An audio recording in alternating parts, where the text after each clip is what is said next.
So our next speaker is the riveting force behind the Esperanza Dance project. She has won prestigious awards such as the Buffalo Exchange Art Award, as well as numerous praise.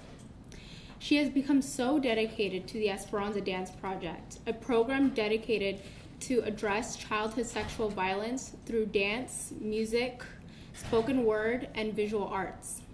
But her passion for dance doesn't just end there.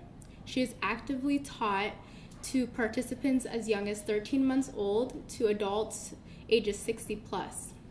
Here today to not only speak, she'll present a video, and as a special treat to us all, the Esperanza Dance Project, some members of them, are here to perform a dance. But before I welcome her up to the stage, the performers are going to be dancing over here, so I'm afraid most of you guys will be lacking because you're going to be sitting this way. Feel free to move towards this side of the room so you can get a better view of the performance that's going to be occurring.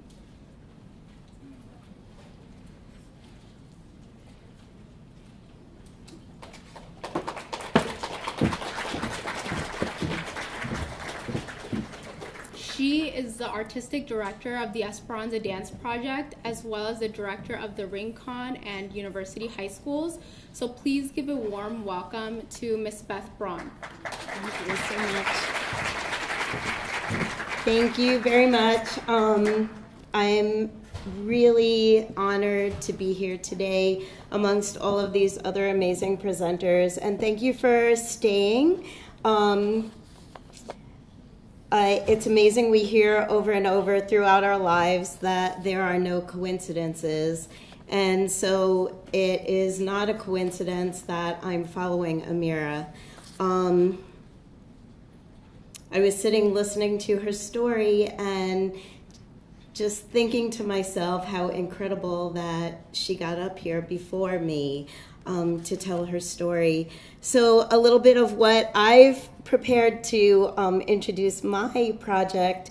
We already heard from Amira, but I would like to tell you a story. It's a story about a girl, maybe at a school nearby your home, maybe at your school, maybe it's your friend, maybe it's your friend's sister, maybe your cousin, maybe your sister, or maybe yourself. She had an anatomical heart with wings tattooed on her forearm with the Spanish word Esperanza, which translates to hope. Was this tattoo her desperate attempt to find hope in her life, when in reality, she had spiraled deeply to a place of complete hopelessness? The woman with the tattoo is very close to the heart of this project. She led a secretive life filled with overwhelming pain, shame, and suffering. From as far back as she could remember, she was the victim of sexual abuse. Now 22, she still feared that if her secret was revealed, she would no longer be worthy of love. Throughout childhood and adolescence, this young woman found ways to temporarily avoid the pain. However, these destructive behaviors eventually served only to increase the intensity of her suffering to the point of complete despair. Just a little background on the Esperanza Dance Project. This project began with a family secret, a very dark and destructive secret that this family chose to pretend did not exist. Many of our families have secrets, but this particular secret doesn't remain in its family of origin. This secret permeates into the lives and families of many others, and their particular family secret severely impacted my life and the lives of the members of my family. Almost 4 years ago, my world collapsed as I personally witnessed the effects one may experience as a result of being sexually abused as a child. Some questions were finally answered, although the reality of these answers and what I was witnessing was excruciating. I soon discovered that what was happening in my family was certainly not unique. The more I read and talked to people about childhood sexual abuse, the more I discovered the enormity of this secret. As a high school dance teacher, I began looking at my students differently, becoming aware and noticing where some of their behavior was truly coming from. I knew for me personally, I needed to try to make sense of this senseless issue and discover a way that I could do something, anything. But for a long time, I was at a tremendous loss. I had lots of ideas, including leaving dancing and teaching and creating a healing center to help survivors find healing. I quickly realized that behavioral health is not what I am qualified to do. In the meantime, I was spending every day with my students, teenagers, talking with them, dancing with them, sharing, and finally realizing that this was how I could make a difference. I realized that through merely doing what I do and have spent my life doing, creating and communicating through dance, I can spread awareness, educate, begin to break the silence of childhood sexual abuse, and share a sense of hope for healing. And so with the help of many others came the Esperanza Dance Project.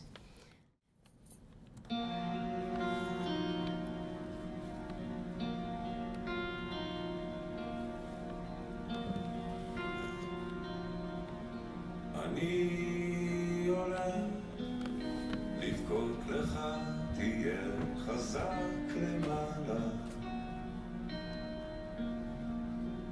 געגועי כמו דלתות שנפתחות בלילה. לנצח אחי אסגור אותך תמיד, וניפגש בסוף, אתה יודע. ויש לי חברים, אבל גם הם קווים אל מול אורך המשגע.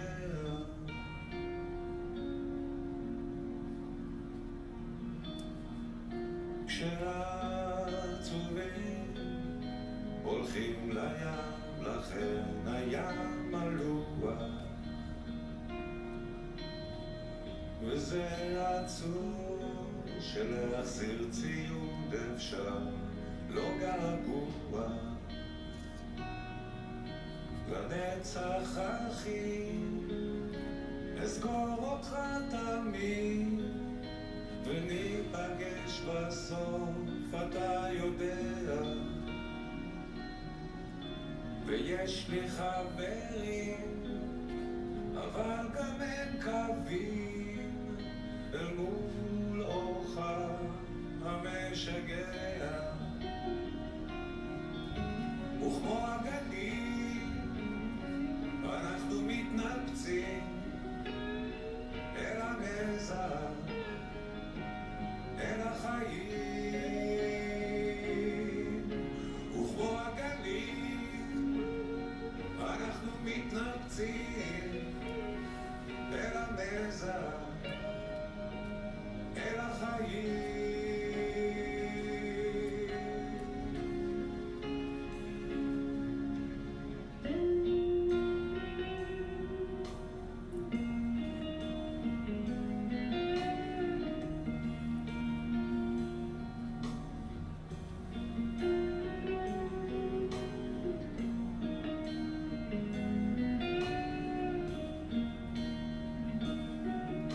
לנצח אחי אזכור אותך תמיד, וניפגש בסוף, אתה יודע.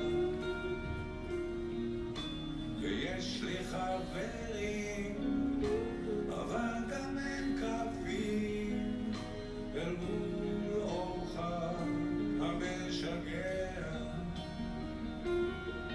וכמו הגלים אנחנו מתנפצים המזח בין החיים וכמו הגלים אנחנו מתנפצים אל המזח אל החיים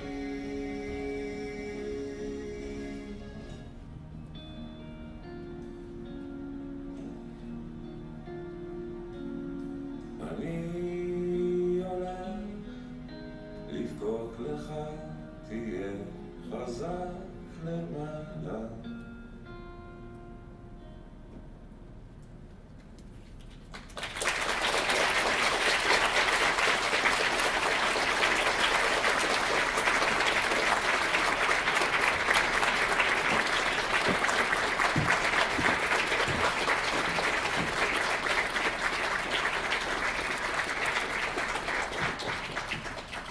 What an absolutely inspiring performance. At this time, we're going to be having a 10-minute break, which will be utilized as some Q&A. I'd like to invite the dancers upstage to be a part of this, as well as a member of our Women as Hero Club was a past member of the Esperanza Dance project, so I'd like to invite her up here as well. Nasima is going to be walking around with the mic for some questions, so feel free to raise your hand for any questions. Thank you. And I'd actually like to invite one of our other members, one of the founding members, Sarah Stanley, who is actually here visiting from New York. And I'd just like to include her. And I don't think Catherine is here. Catherine, are you here? Okay, and Catherine Richard, who was also one of our founding members of Esperanza. So please feel free to address any of your questions to myself, to the dancers. The dancers were really an integral part of creating our school assembly that we do. What you didn't see in the video is that the school assembly, which we call House of Hope, is a full narrated piece. It's about 40 minutes. So in between all of the dances that you saw in the documentary, there is narration that actually leads into the dance. And the narration gives a lot of information on behavior, on symptoms, on a lot of what Amira was talking about prior to my presentation. So any questions? Okay, hi. Hi. Thank you so much for the performance, and thank you for all that you're doing with this project. That's really amazing. I'm actually glad that you have students up there for this question. I was wondering if anybody had any thoughts about how the lack of a comprehensive sexual education program in U.S. schools contributes to the underreporting of sexual abuse and the shame silencing that happens to victims. Can I just talk briefly, and then I'm going to turn it over to, so I'm going to talk a little bit as a public school educator and what I have noticed since I started working on the project, and also as a family member of somebody who experienced sexual abuse from the age, she says it was from when she was 7. I believe it started way before then. And the lack of education, what I have noticed is that people, like was mentioned earlier, no one wants to talk about this. No one wants to even admit that it is as extreme an issue as it is. Like Amira was saying, she'll be on a train and mention what she's doing, and the person next to her discloses, I've experienced the same exact thing. I'll see some friends and they'll say, oh, Beth, what are you doing these days? And I tell them, and I see in their face, and I just know that they're going to tell me their story. And it has happened over and over and over again. When we did our assemblies at my school, my school was the first school we started because I knew I had administrative support. The dancers had friends there at school that, we knew that even they would want to at least come see their friends dancing. very few teachers actually signed up to bring their students. And, I tried very hard not to be judgmental. I tried to, think, well, maybe they have their own personal reasons why they can't show up to this. Or is it that they're terrified that one of their students is going to come to talk to them?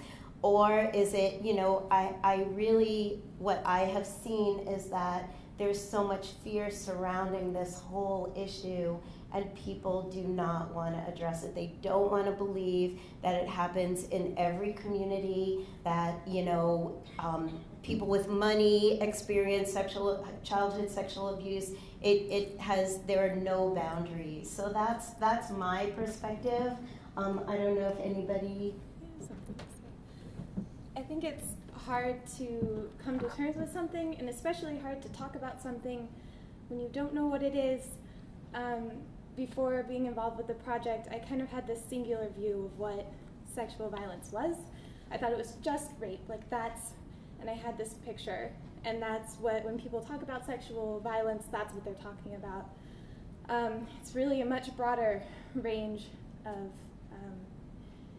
incidents, and knowing that, having a broader knowledge of what sexual violence is, has made it easier to talk about it, easier to identify.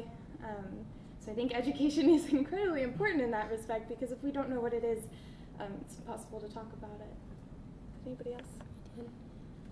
And another thing that I usually bring up when people ask a question along those lines is the whole boundary thing. Anymore, people are so comfortable with the way they act with one another that sometimes it's actually inappropriate. Like, you see it a lot at school, the way people interact, like if they touch someone a certain way.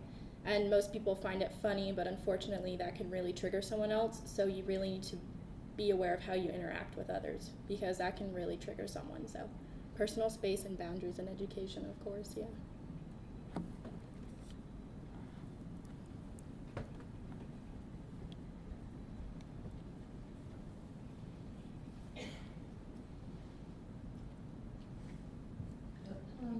Okay. Well, this is more a comment than a question. I think, at least for me, visual art, this is what it does to me. It silences me when I see it, but then afterwards you just have to say something. First of all, that was just incredible and so beautiful, and I love dance, and that was just amazing. I've heard so much about this from Allison and Catherine subsequently, and I just thank you guys for sharing that.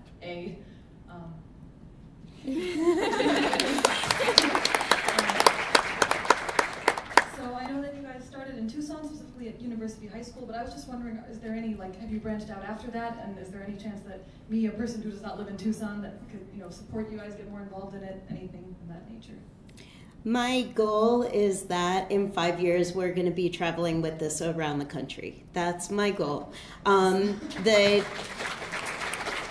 Like many other people, actually, I'm so grateful to be here. I was really inspired by so many of the presenters, in particular with Courtney and her advice and how she got her project started.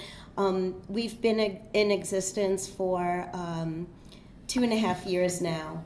And we've done a lot in 2.5 years. We've done 2 high school assemblies. There were about 500 students at each one. We've done lots of different community events. We've been involved with Take Back the Night in Tucson for the past 2 years, many other things. But we're slow to get out into more schools. My dream was to start in Tucson, expand a little farther. Phoenix would be the next place for us to come to for sure. I would love to make some contacts here in Phoenix and maybe,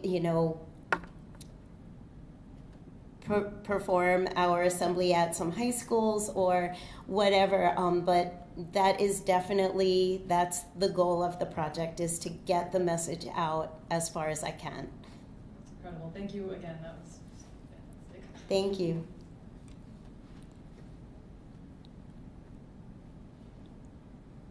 Thank you.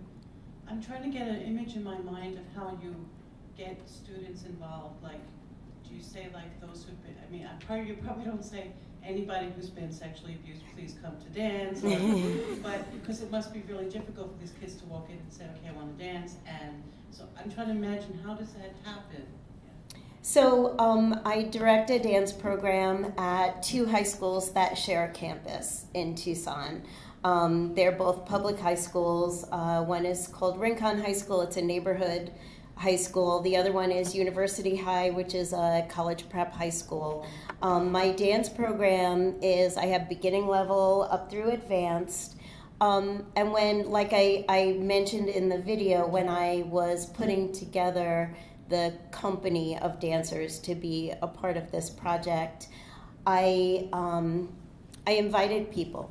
I invited dancers. I had a couple of criteria for the dancers who I asked to be a part of it. Number one was their dance ability. They needed to be able to perform the choreography. Right after the dance ability part was maturity. This is not an easy thing to perform. And I needed to make sure that any of the students that I approached to be a part of this was that they were somebody who I knew would be interested in dancing with a message like this performance has. Also, that they were willing to commit to time. There are a lot of amazing dancers in my program at my school, but a lot of them would not be interested in dancing about a subject matter like this. So I really took a lot of things into consideration. I get to know my students really quite well, and so I really I had an idea of who I wanted to be a part of the project. As I've been working on it from the very beginning to now, and we've performed it at my school a couple of times, I have actually had dancers come to me and ask me to be a part of it as well. So it does take a very special young dancer to want to put themselves out there and dance about it and say, we're like one of the dancers in the video said, we're going to talk to you about this, we're going to dance to you about this. So thank you for that question. That was a great question. Thanks.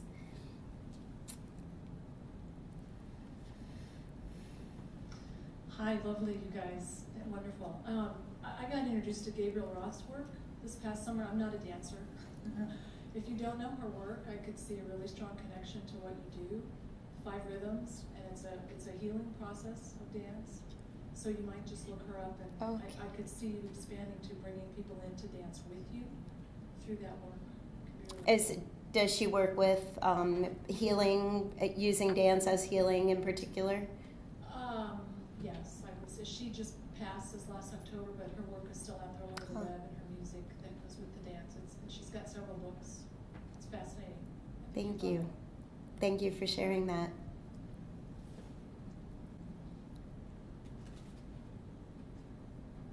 Okay, I guess those are all the questions. Thank you. Thank you.